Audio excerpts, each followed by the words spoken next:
Bueno, pues empezamos diciendo que para hacer un buen uso de la medicación es muy bien tener conocimiento. Entonces, tanto para todas las enfermedades, hay muchos estudios que dicen que aquellos pacientes que más conocen sobre su medicación y sobre su patología son los que mejor tratados están. Vosotros tenéis suerte de que pertenecéis a una asociación. Esta asociación ejerce en gran parte esta actuación de enseñaros un poco más sobre la enfermedad. Entonces vamos a conseguir a ver si hoy, conociendo un poquito más de los medicamentos, con todo lo que conocéis de vuestra enfermedad y de los medicamentos, conseguimos estar un poquito mejor. Aquí hay muchas cosas que quizá las sabréis vosotros mejor que yo, pero bueno, vamos a empezar hablando de fibromialgia. La palabra está circunscrito a nivel musculoesquelético solamente, sino que tiene un componente neurológico que proviene del sistema nervioso central. Por eso tenemos que actuar en el sistema nervioso central para tratar el dolor. No es hasta hace muy poquito, hasta el año 92, 1992, cuando ya se cataloga la enfermedad y ya se conoce la fibromialgia más o menos como la conocemos hoy. Eso no quiere decir que antes no hubiera existido, sino que viene existiendo durante muchos años, pero hasta 1992 no se cataloga como enfermedad. Y hoy en día hay varias disciplinas que la tratan, desde especialistas reumatólogos, psiquiatras, médicos de cabecera, y todos nos pueden ayudar. Y como antes nos han dicho en la mesa, es muy importante que sobre todo el médico de familia, el médico de cabecera antiguo, que es el que trata a diario al paciente, cada vez esté más formado en esta enfermedad para que cada vez os puedan tratar mejor. También sabéis que es un síndrome crónico, por desgracia, es decir, y entonces lo que hay que hacer es intentar llevarlo, conocerlo y llevarlo lo mejor posible. Ahí tenemos los puntos dolorosos, que vosotros lo sabréis muchísimo mejor, y se debe a una desregulación del dolor.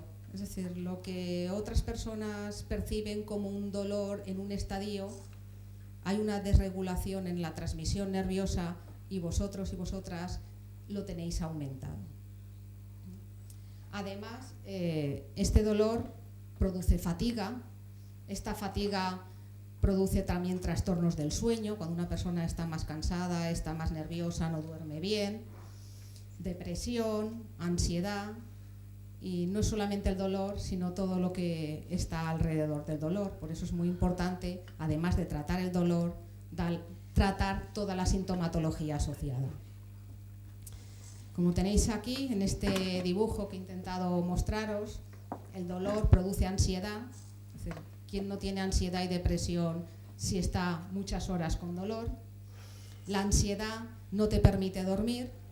Si no duermes, al día siguiente estás cansado, tienes más estrés y eso potencia el dolor y el malestar. Así es que hay que ver en qué punto romper este círculo vicioso, porque si no, se va aumentando. Aunque las causas de la fibromialgia son desconocidas, cada vez hay más estudios. Es decir, cada vez que entro a las bases de datos a buscar algo sobre fibromialgia, hay un estudio nuevo. Es decir, se está investigando mucho sobre fibromialgia y se sabe, pues bueno, que tiene una base genética también. Es decir, hay familias en las que un paciente tiene fibromialgia, pero ya su abuela o su tía también tenía una patología parecida. Además, cada vez se están descubriendo más mediadores fisiológicos, más moléculas endógenas que están alteradas en la fibromialgia.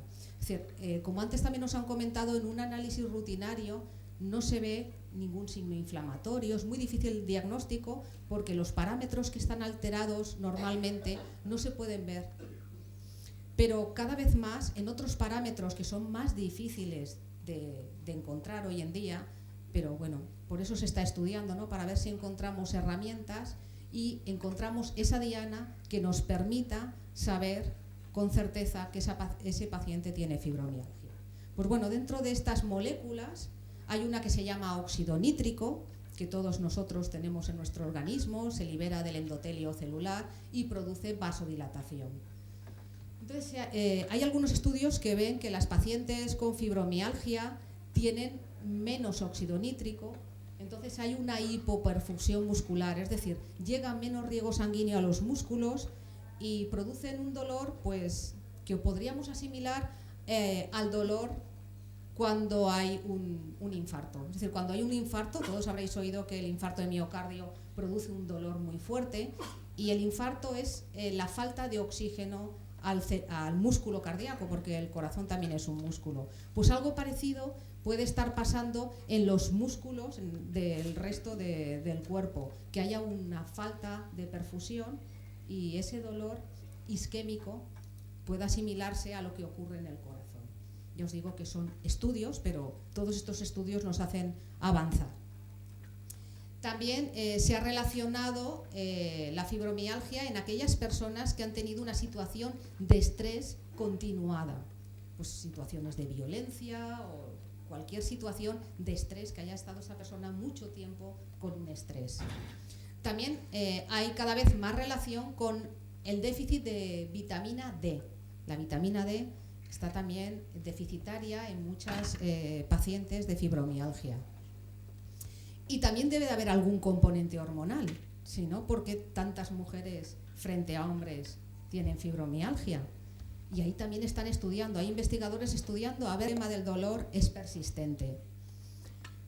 Hay otros síntomas que también lo padecen la gran mayoría, que es la rigidez matutina, el sueño no reparador, que puedas haber estado durmiendo 8 o 9 horas pero te levantes igual de cansado, la astenia, la apatía, la fatiga, y parestesias en varias partes del cuerpo, sobre todo en las extremidades. Es muy importante lo que aquí os pongo, el diagnóstico diferencial. Claro que eso no depende de vosotros, depende de los médicos. ¿Y qué significa un diagnóstico diferencial? Es decir, diferenciar otras patologías que también cursan con dolor de la fibromialgia. Muchos pacientes hoy en día diagnosticados de artritis reumatoide, de poliartrosis, de lupus, han sido previamente diagnosticados de fibromialgia y después se les ha diagnosticado de otra patología para la cual sí que hay un tratamiento.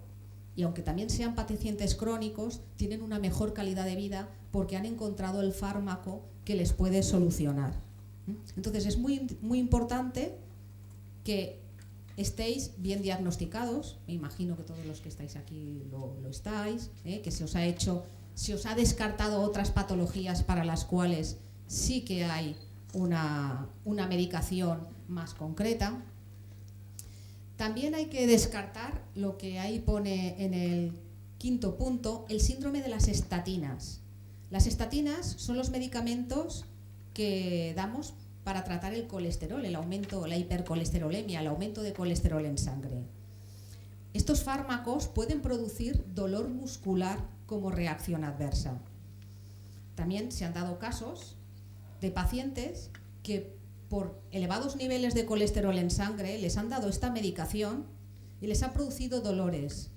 Las han diagnosticado de fibromialgia y cuando les han cambiado el tratamiento se les ha ido el dolor y se les ha ido la fibromialgia. Es decir, que el dolor estaba producido por un fármaco.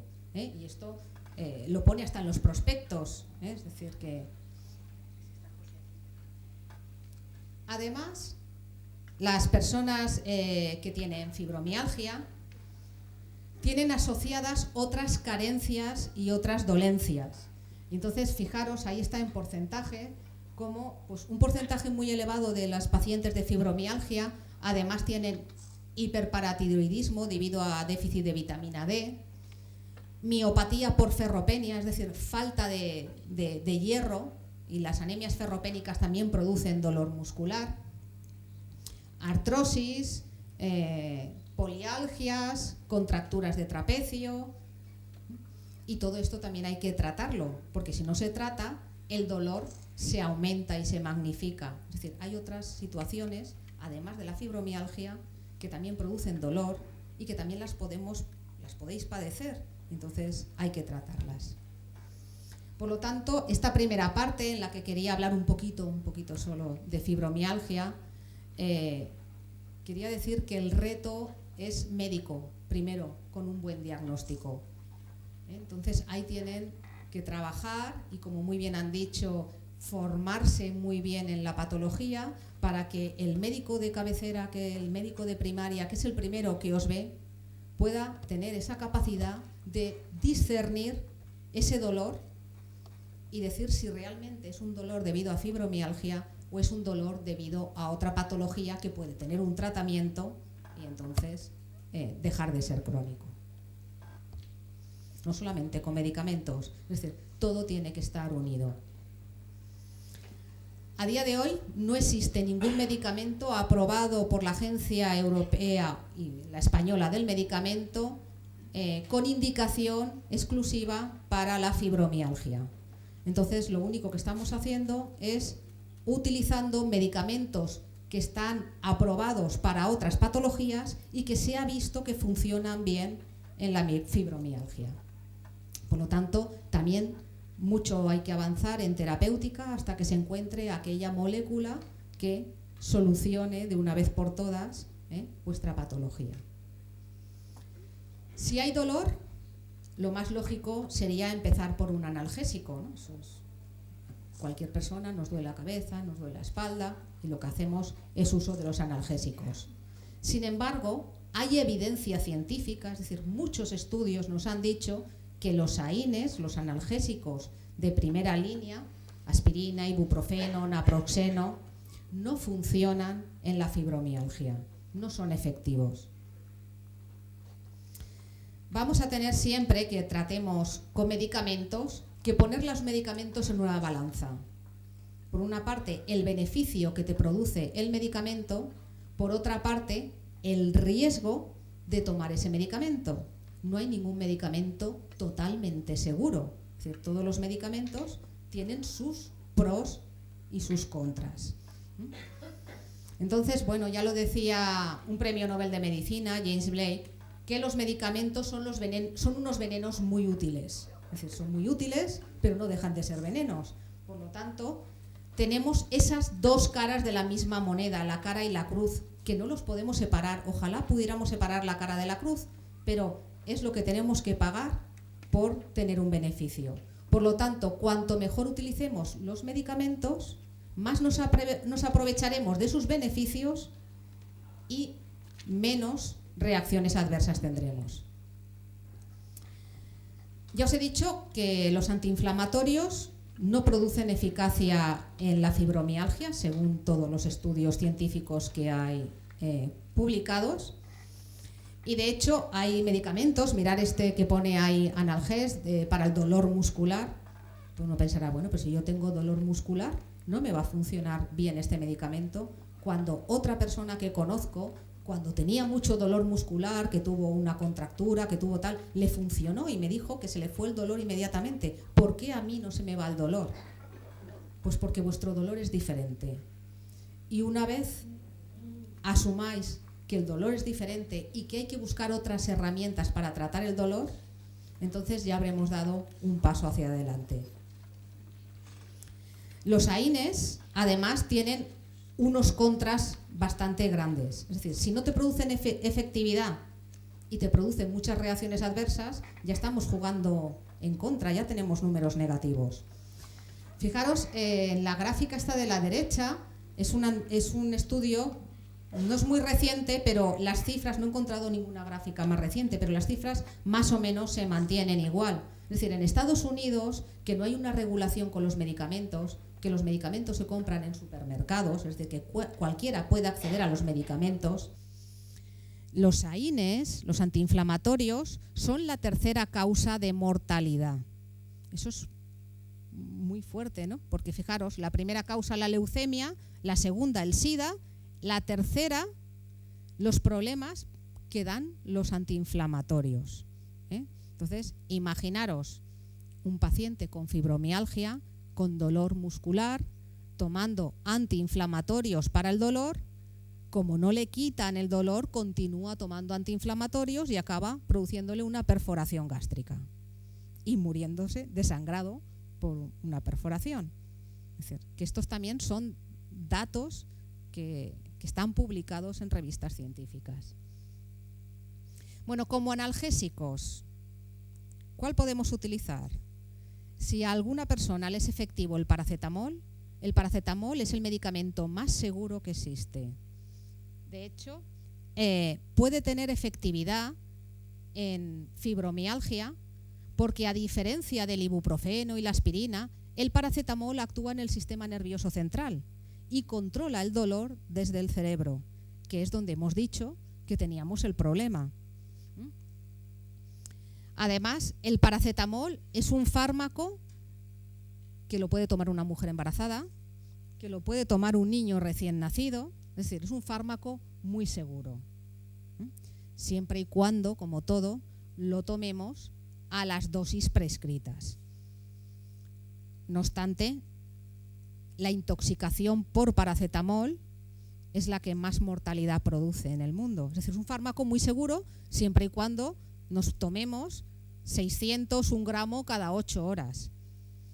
Se han dado casos, sobre todo en Reino Unido, hay muchos casos de muertes por paracetamol buscadas, es decir, de suicidios, de gente que quiere acabar con su vida y tomándose 10 paracetamoles puede morir. Es decir, que es un fármaco muy seguro, pero si abusamos de esta medicación tenemos riesgo de mortalidad por necrosis hepática. Si el paracetamol no nos funciona, tenemos un paso por encima como analgésico, que es el tramadol. El tramadol es un opiáceo y, de hecho, también lo podemos asociar al paracetamol. Es decir, podemos asociar paracetamol y tramadol, porque actúan por diferentes mecanismos y se potenciarían sus efectos.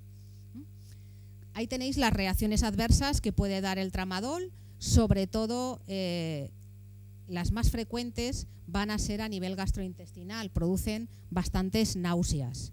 Pero bueno, dicen las personas que utilizan tramadol que al principio producen náuseas, estreñimiento y te acostumbras a ellos en unos días y son efectivos sin tener esos riesgos.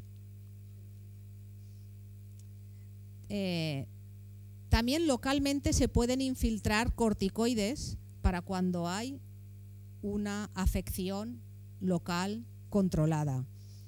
Y a algunas personas les funcionan las infiltraciones. Pero, aparte de lo que os he comentado, ¿qué fármacos realmente han mostrado efectividad en fibromialgia? Pues aquí tenéis el primero, antidepresivos. Lo que pasa es que a veces piensas, yo tengo dolor, yo no tengo una depresión, pero ya hemos dicho que el dolor es un dolor neurológico generado en el sistema nervioso central. Ya sabéis que a veces, cada vez está mejor asumido, pero los tratamientos psiquiátricos han estado durante mucho tiempo muy mal vistos.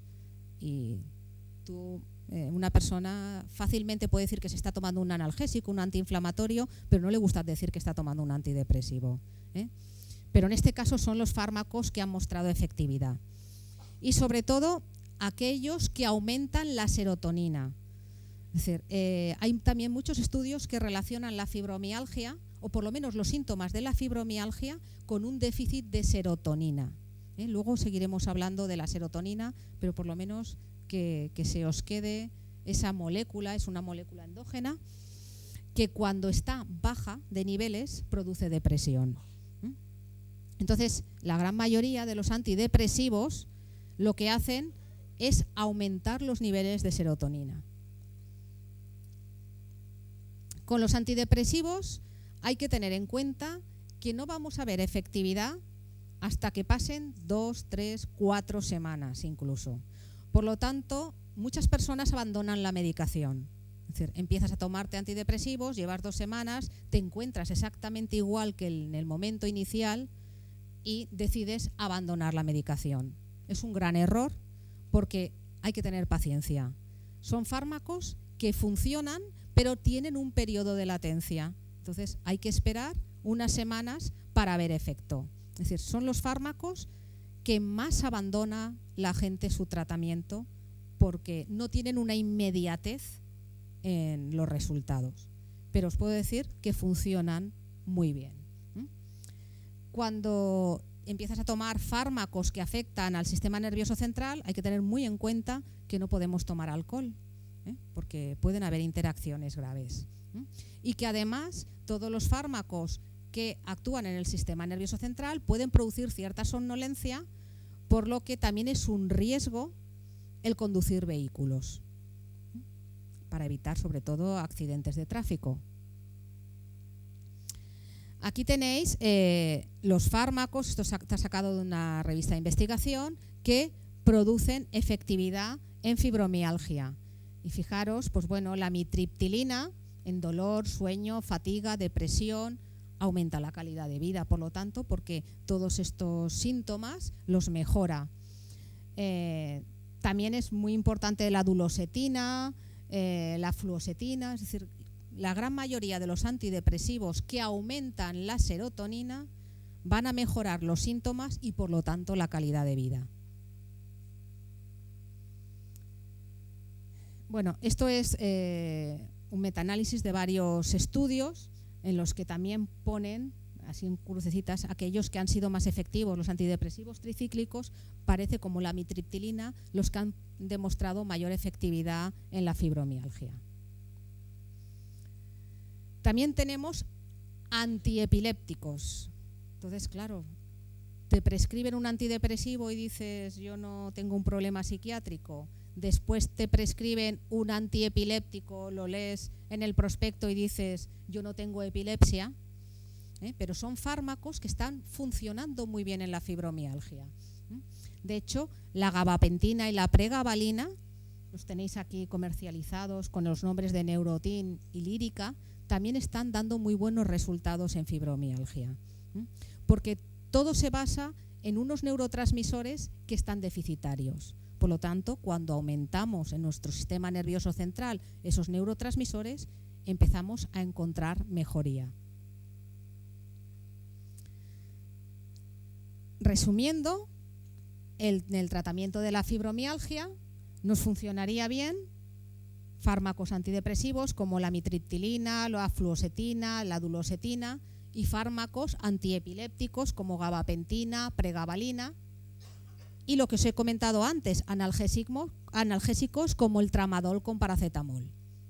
O si el paracetamol solo funciona, empezamos con paracetamol y sabemos que siempre podemos subir y añadir tramadol.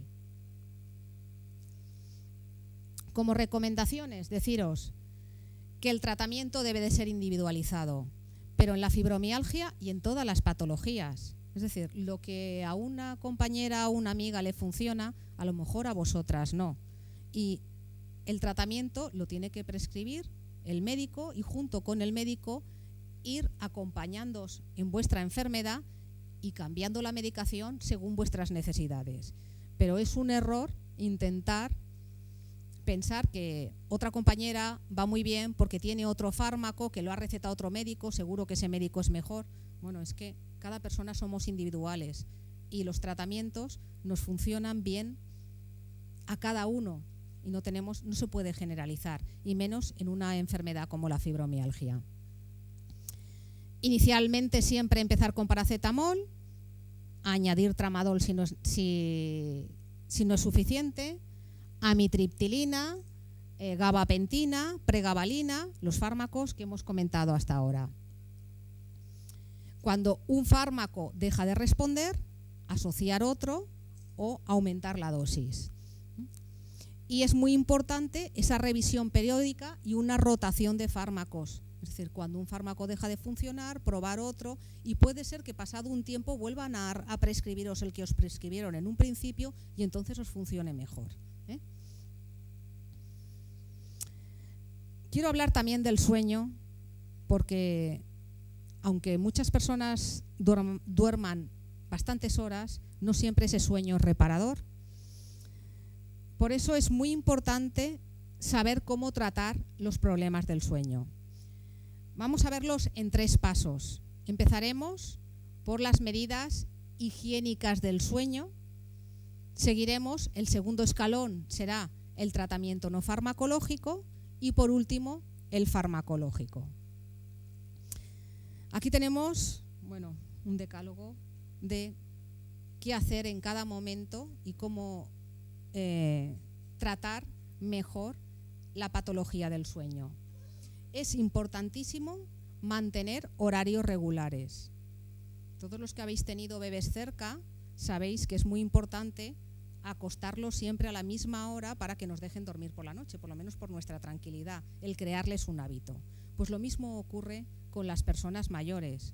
Es muy importante tener un hábito, acostarse a la misma hora, dormir 8 horas y evitar quedarse dormido durante el día. Esto le ocurre sobre todo mucho a las personas mayores que sufren de insomnio, que duermen 3 horas, se despiertan, ya no pueden conciliar el sueño, pero si empiezas a contar todas las horas que han dormido a lo largo del día, se han echado múltiples siestas, se han quedado dormidos viendo la televisión 1 hora y cuentas, y durante lo que han dormido por el día y por la noche ya tienen las 8 horas. Entonces, si quieres descansar y dormir bien por la noche, es muy importante mantenerte despierto durante el día. Evitar estar en la cama sin dormir para que asociemos el dormitorio al sueño. Siempre se producen una serie de relaciones y que sepamos que vamos a nuestra habitación a dormir. Crear una rutina antes de dormir. Pues mirad, funciona muy bien lo de un baño caliente, un vaso de leche y a la cama. Y luego hablaremos porque la leche contiene triptófano, que es el precursor de la serotonina. Antes os he dicho que os acordéis de la serotonina, que la tenemos deficiente, sobre todo las personas que tienen fibromialgia, y hay que aumentar sus niveles.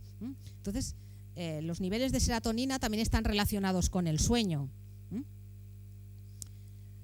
Reservar el dormitorio exclusivamente para dormir, es decir, esto de ponerte el ordenador en el dormitorio, la televisión, no. Es decir, vamos a ir al dormitorio a dormir y así relacionaremos el sueño con la cama y con la habitación. Y la televisión, el trabajo, todo lo demás lo hacemos en otra estancia. También es muy importante el ejercicio y luego incidiré con el ejercicio porque cada vez hay más estudios que evidencian los beneficios que tiene el ejercicio en la fibromialgia. Si hacemos ejercicio durante el día, estaremos también con más ganas de acostarnos y de dormir. Si hacemos siestas, porque nos funciona muy bien la siesta y nos recuperamos, la siesta, 30 minutos, es decir, no hacer siestas muy largas para que luego por la noche podamos descansar. Separar la cena de acostarnos. Si cenamos de forma copiosa y nos metemos en la cama, lo que vamos a hacer es que va a haber una digestión en esos momentos, va a subir el alimento, va a haber una regurgitación y no vamos a estar cómodos y no vamos a tener un buen sueño. Conviene que cuando nos metamos en la cama ya hayamos hecho la digestión, por lo tanto que haya un espacio de tiempo de 2 o 3 horas entre los alimentos y el irse a la cama. Eso nada tiene que ver con el vaso de leche ese que os he dicho caliente. Y bueno, y también hay fármacos que nos entorpecen el sueño. Y muchos de ellos, por ejemplo, los que tomamos cuando estamos resfriados, este tipo de sobres efervescentes que tienen aminas simpaticomiméticas y entonces nos activan y no nos dejan dormir. Entonces también cuidado con la medicación que tomamos porque puede ser también la responsable de que no dormamos tranquilos. La alimentación también forma parte de la higiene del sueño y como antes os he dicho, muy importante los alimentos ricos en triptófano, porque esos alimentos ricos en triptófano son los que nos van a aumentar los niveles de serotonina. Y ahí tenéis leche, plátanos, carnes rojas, frutos secos. Evitar al máximo la ingesta de líquidos. ¿Por qué? Porque si bebemos mucho por la noche, a mitad noche nos levantaremos a orinar y entonces habremos perdido el hilo del sueño. Entonces, no beber mucho por la noche para evitar el tener que levantarnos al baño. Y sobre todo, evitar aquellos alimentos o bebidas excitantes. Tenemos el café, pero aquí a la derecha os he puesto un dibujo en el que todo el mundo habla del café, pero hay otras sustancias incluso mucho más excitantes que el café. el té, la Coca-Cola, el chocolate, la nicotina. Todos hablan del café, pero nos dejamos otras moléculas que son incluso más excitantes. Bueno, y os he dicho que os quería hablar de la relación del triptófano con la serotonina. Ahí veis en el medio el triptófano, que es el aminoácido que se encuentra en todos estos alimentos que os he comentado antes. Es el precursor de la serotonina, que es esa molécula fisiológica que muchas veces llaman como la molécula de la felicidad, porque cuando estamos deprimidos tenemos falta de serotonina. Y la serotonina se transforma en melatonina, que la melatonina es la sustancia del sueño. Entonces, fijaros, si tenemos poca serotonina estaremos deprimidos, tendremos menos serotonina y no dormiremos bien.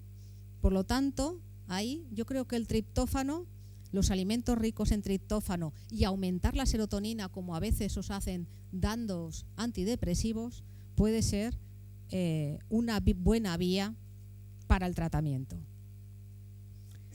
También quiero hablar de plantas medicinales para tratar el insomnio. Tenemos la valeriana, por todos conocidos, es decir, la valeriana, la Comisión Europea la tiene aceptada como planta medicinal para tratar el insomnio, casi en un nivel muy parecido a muchos hipnóticos. Su mecanismo de acción, el de la valeriana, se parece al mecanismo de acción de las benzodiazepinas, como el Valium y todas estas. Es decir, tiene un mecanismo de acción similar. Es la planta más demandada en oficinas de farmacia y además tiene bastantes ventajas frente a los hipnóticos comercializados porque no produce dependencia. Hay entre las ventajas que dicen los encuestados que utilizan valeriana, te dicen pues que es natural, que no altera las fases del sueño, que es más inocua que otra medicación. Pero hay que tener en cuenta que es muy importante utilizarla también bien. Es decir, la valeriana nos sirve si no la tomamos por la noche antes de dormir, porque a veces hace incluso un efecto hipotético contrario y aumenta el nerviosismo. Para que la valeriana nos haga efecto, nos la tenemos que tomar con una pauta posológica, es decir, por la mañana, a mediodía, por la noche, y cuando pasan 2 o 3 semanas empieza a hacernos efecto. Es decir, el efecto de la valeriana no es inmediato. ¿Que hay personas que dicen yo me tomo una valeriana y me hace efecto inmediato? Pues muy bien, pero científicamente no está comprobado. Es decir, si te va bien, si te funciona bien, no hay ningún problema en que te tomes una valeriana antes de dormir. Pero si tú quieres realmente que te haga efecto como una planta sedante e hipnótica, hay que tomarla 3 veces al día y mejor en cápsulas que en infusión. Cuando te tomas una cápsula de valeriana, hay calculada la cantidad de valeriana que tú necesitas para, después de tomártela 3 veces al día, tener unos niveles en sangre eficaces para que sean activos en el tratamiento del insomnio. Otra planta medicinal para tratar el insomnio es la pasiflora, muy parecida a la valeriana por sus efectos terapéuticos. Hay que decir lo mismo, es decir, de todas las plantas medicinales, si queréis que os hagan un efecto terapéutico, hay que tomarlas de forma pautada como un tratamiento y durante varios días para empezar a ver el efecto. El espino albal también sirve. La papaverina, es decir, la extraída de las amapolas. Hay mucha tradición aquí en la Comunidad Valenciana. Históricamente ha habido mucha tradición con la papaverina, con las amapolas. De hecho, las mujeres que trabajaban en la huerta en Valencia les daban a sus bebés infusiones de hojas de amapola en el biberón para que durmieran durante el tiempo que ellas estaban trabajando en la huerta. Es decir, lo hacían porque no tenían más remedio que trabajar para vivir y entonces les daban los biberones con infusiones de amapolas para que los niños durmieran y cuando ellas llegaran de trabajar hubieran estado tranquilos. Es decir, que también es bastante segura. Se ha dado tradicionalmente a niños, es decir, cuando veáis que un medicamento lo puede tomar una mujer embarazada y lo puede tomar un niño, pensar que es un medicamento seguro. Y por último, dentro de los fármacos hipnóticos tenemos a las benzodiazepinas. Claro, si empezamos con una benzodiazepina, ya hemos acabado. Es decir, la benzodiazepina es muy efectiva, es muy potente y todo lo que os he comentado antes ya no sirve para nada. Por eso, yo siempre que alguien me pregunta qué tomar ante un trastorno del sueño y que no ha tomado todavía nada, siempre les digo que empiecen con plantas medicinales. Es decir, para ir a los fármacos siempre estamos a tiempo, pero si empiezas con un fármaco, las plantas medicinales ya no te van a hacer efecto. El problema con las benzodiazepinas es, luego iré hacia atrás, que la Agencia del Medicamento dice que son medicamentos que no los podemos tomar más de 3-4 meses seguidos. Seguro que todos conocéis a personas que llevan años tomándose benzodiazepinas para dormir. ¿Qué ocurre? Cuando llevas mucho tiempo, deja de hacer efecto. Es lo más parecido a una droga. De hecho, en Estados Unidos hay clínicas de deshabituación a benzodiazepinas solo, porque es lo más parecido a una droga. Es decir, que cuando estás tomándolo, deja de hacerte efecto, cada vez necesitas más dosis para tener el mismo efecto, y si las dejas de golpe, tienes efecto rebote. Entonces, es muy importante saber cuando se empieza a tomar una medicación de este estilo, primero, que no deberíamos de tomarlo mucho tiempo para no crear adicción. Segundo, si ya lo estamos tomando mucho tiempo, intentar reducirlo, pero de forma muy paulatina. Es decir, si estamos tomándonos un comprimido al día para dormir, empezar con medio durante 2, 3, 4 meses. Cuando veamos que estamos tranquilos tomando medio día sí, día no, durante estos 3, 4 meses. Es decir, la deshabituación a benzodiazepinas tiene que ser muy larga. Si conseguimos deshabituarnos, cuando tengamos necesidad nos va a hacer efecto. Yo estoy segura que conocéis a gente que toma benzodiazepinas y que le preguntáis cómo dormís y os dicen que duermen mal, porque llevan mucho tiempo tomándolas y entonces el efecto terapéutico ya no es beneficioso. ¿Qué tiene que hacer una persona que empieza por primera vez a tomar benzodiazepinas? Pues tomarlas durante unas semanas. Cuando ya empiece a dormir bien, ir tomando menos durante un periodo también muy largo. Es decir, que sea muy lenta la bajada de medicación. Y que luego cuando vuelvas a tener otro problema del sueño, vuelves a tomarla. Y así sí que hace efecto, de forma discontinua. Los antihistamínicos, hay unos antihistamínicos que también funcionan para tratar el sueño. De hecho, los antihistamínicos son los que nos tomamos para las alergias. Si alguien ha tenido alergia y se ha tomado un antihistamínico, se habrá dado cuenta que le produce sueño. Y los antihistamínicos también son los que nos tomamos cuando tenemos mareos en barco o en avión, las pastillas que tomamos para los mareos y nos producen sueño. Entonces, estos fármacos también se pueden tomar como hipnóticos. Y finalmente quería hablaros de la melatonina. Y vuelvo a relacionar el triptófano con la serotonina y la melatonina. La melatonina es la sustancia del sueño. Fijaros que empieza a secretarse a las 9 de la noche, más o menos, y deja de secretarse por la mañana. Es una sustancia que en la oscuridad se secreta y nos produce el descanso. Hace poco que también está comercializada en España, hasta hace unos años no estaba y la gente que viajaba por Europa, por Estados Unidos, la compraba en los aeropuertos porque es la típica, el típico comprimido para los jet lag, es decir, para cuando haces vuelos transoceánicos, es decir, que sales aquí por la mañana, estás 12 horas volando y llegas a un país que también son las 7 de la mañana y tienes todavía otras 12 horas por medio y la luz no te deja descansar. Entonces, la melatonina, hoy por hoy, como es una molécula que tenemos en nuestro organismo, es bastante bien asimilada, tiene efecto terapéutico y pocas reacciones adversas. Por lo tanto, mi consejo a la hora de tratar el sueño son plantas medicinales, melatonina y si tenéis que actuar con benzodiazepinas de forma discontinua. Y la discontinuidad que sea siempre muy lenta. Esto ya lo habíamos visto.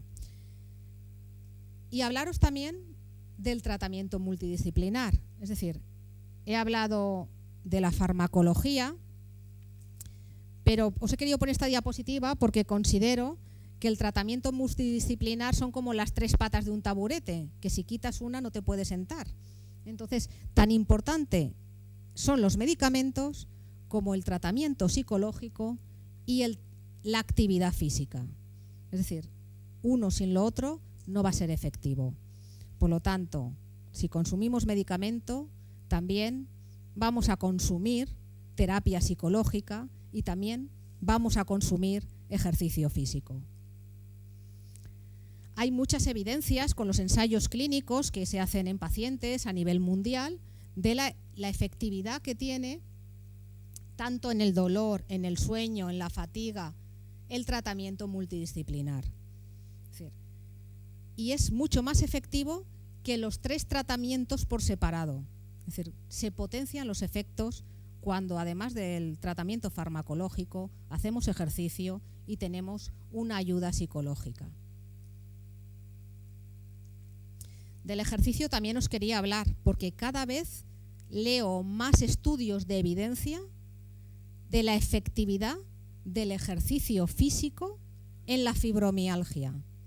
Tanto el ejercicio anaeróbico como el aeróbico. Es decir, el aeróbico es aquel que te hace latir un poco más rápido de lo normal el corazón. No hace falta irse de maratones, pero caminar a un ritmo que haga cuando tú veas que tu corazón va un poquito, late un poquito más rápido de lo normal, eso es lo beneficioso.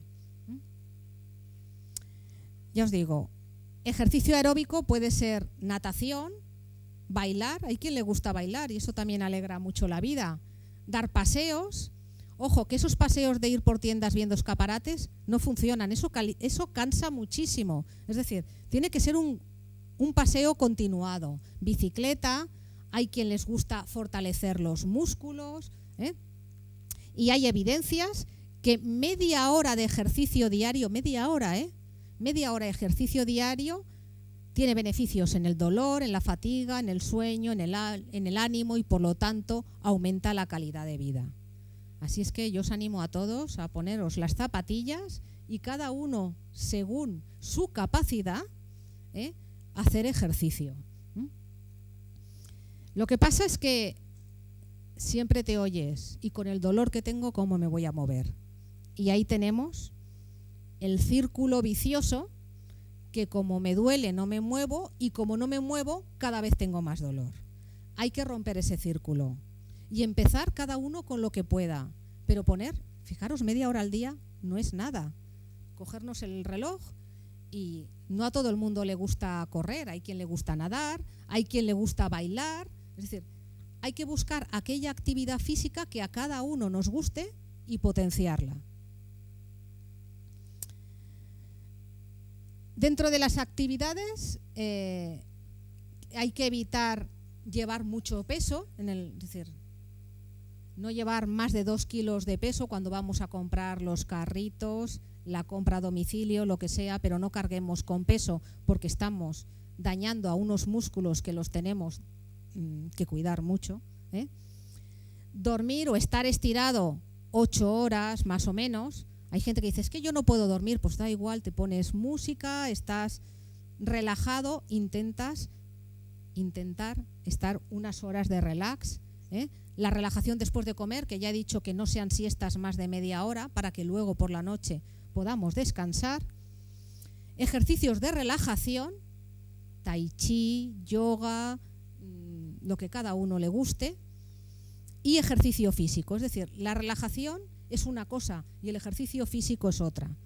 El ejercicio físico, ¿sabéis lo que ocurre? Que hace que llegue la sangre a los músculos, Antes os he comentado que hay estudios de evidencia en los que falta irrigación en los músculos en los pacientes de fibromialgia. Entonces, por eso hay un dolor muscular. El ejercicio lo que te va a hacer es que se riegue más el músculo y haya un poquito menos de dolor, ¿eh? Pero claro, es esa pescadilla que se muerde la cola y que hay que intentar buscar por qué hueco cortamos el círculo. Bueno, estas son guías americanas y guías europeas de estudios en los que te dicen qué cosas son efectivas en fibromialgia. Y fijaros, os lo he subrayado en rojo. En las guías americanas, el ejercicio aeróbico, ese que te hace latir el corazón más deprisa, la terapia cognitivo-conductual, terapia psicológica, el antidepresivos como la amitriptilina y el último punto, lo que os he dicho, la terapia multidisciplinar, todo a la vez. Es decir, no solamente tomarte la medicación, hacer relajación, hacer psicoterapia y ejercicio, todo a la vez. Es muy importante. La terapia psicológica, yo no soy una experta en psicología, poco os puedo contar, pero únicamente que acudáis a los profesionales, que ellos sabrán cómo trataros, cómo ayudaros a combatir ese estrés, ese dolor, a daros técnicas de relajación.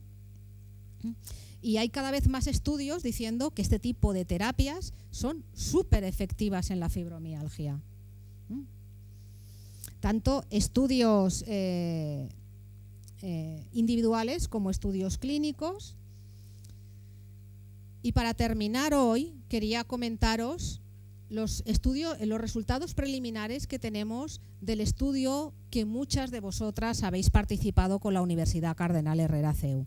Es decir, estuvimos en vuestra sede cogiendo datos de las personas que han querido voluntariamente participar y tenemos 45 participantes, tanto de ABAFI como de ANAFIC, es decir, de las dos asociaciones hubieron participantes. La edad media de 52 años, es decir, la persona más joven tenía 42 y la mayor 63 años. Y todos tuvieron valores superiores a 5 en la escala del dolor. Esto quiere decir que de 0 a 10, ¿cuánto dolor tienes? 0 es nada, 10 es el máximo que has tenido en tu vida, 5 ya es un dolor interesante, ¿no? Es decir, tienes dolor. Es como un aprobado en la asignatura, ¿no? Un 5 es un aprobado, pues aquí un 5 en dolor es un dolor al que hay que prestar atención.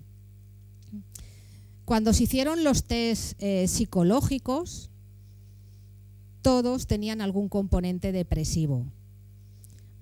Casi la mitad, el 45%, una depresión grave. 30% depresión moderada, 10% leve y 15% mínima. Podíamos decir que un 15% no tenían depresión, pero fijaros cuánta depresión había entre los pacientes con fibromialgia. Y luego estudiamos los medicamentos que tomamos, es decir, a los que participaron, y os digo que pretendemos continuar con el estudio, así es que si nos acercamos a BAFI, como siempre, sé que nos recibís con las manos abiertas, pues cuando tengamos un poquito más, vamos a ver si encontramos gente que pueda participar. Ya sabéis que todo esto se hace siempre voluntaria, altruista, entonces a veces faltan horas, pero bueno, a ver si conseguimos implicar a alguien más y seguir con el estudio porque me pareció muy interesante. Es decir, estos son, a la izquierda, todos los medicamentos que tomabais los pacientes entrevistados y las barras es el porcentaje. Fijaros donde pone antiinflamatorios y antirreumáticos y abajo AINES. La suma de esos dos, pues si uno es 60% y otro 40%, es un montón. Y es lo primero que os he dicho que no es efectivo en fibromialgia. Además, fijaros donde pone inhibidores de la bomba de protones, 60%, eso es el omeprazol. Claro, todos los que toman AINES tienen que tomar omeprazol como protector gástrico. Si el AINE no te hace efecto, te estás tomando, además del AINE, otro segundo fármaco que si no te tomas el AINE no es necesario. y ya tomamos bastantes medicamentos para tener 2 más, ¿no? Y bueno, el 60% tomaban antidepresivos. Está bien, ya hemos dicho que eso es lo que funciona bien en la fibromialgia. Un 70% ansiolíticos, que eso ya nos gusta menos por lo que os he dicho, por todo el problema de dependencia y de falta de efectividad. Porque a veces piensas, bueno, si me es efectivo, la dependencia quizá pueda ser más secundaria, si es efectivo. Pero lo que pasa es que la dependencia siempre va relacionada con la falta de efectividad y con el efecto rebote cuando dejas de consumir el fármaco. Y aquí pues quiero presentaros estos resultados. Los presentamos al Congreso Nacional de Farmacología en septiembre del 2013, este año. Iban con el anagrama de ABAFI y luego fueron publicados también en una revista de prestigio internacional. Lo tradujimos en inglés y se publicó estos resultados de la comunicación al Congreso. Y para terminar, os voy a hacer un poco unas breves conclusiones de lo que he hablado. Y, bueno, perdón, de lo que he hablado, no, del estudio que hemos hecho con vosotros. Y decir que el 44-45% de la población de fibromialgia tiene depresión. Por lo tanto, si tiene depresión ya sabemos que la serotonina va a estar baja y que hay que aumentarla con alimentos, con tratamientos farmacológicos. Que un porcentaje muy elevado tomaba AINES cuando hemos visto que los AINES no son efectivos. Que la pregabalina y la duloxetina deben de ser prescritas como primera opción y no todo el mundo las tenía prescritas. Y que todos los pacientes tenían un grado de dolor medio o superior a la mitad, que es importante y por lo tanto hay que tenerlo en cuenta. Y solo un 40% de pacientes hacían ejercicio físico. Es decir, me gustaría por lo menos haber llegado a vosotros en relación al ejercicio, que es algo que pueda ser fácil de hacer, que si llega sangre a nuestros músculos nos van a doler un poquito menos, y por lo menos me gustaría que os quedarais, que os fuerais de aquí pensando en qué puedo hacer yo mañana para mover mis músculos, oxigenar mis músculos e intentar tener un poquito de dolor, junto con el tratamiento farmacológico bien administrado y el tratamiento psicológico, que es imprescindible no solamente para la fibromialgia, sino para todos. Y muchas gracias por vuestra atención.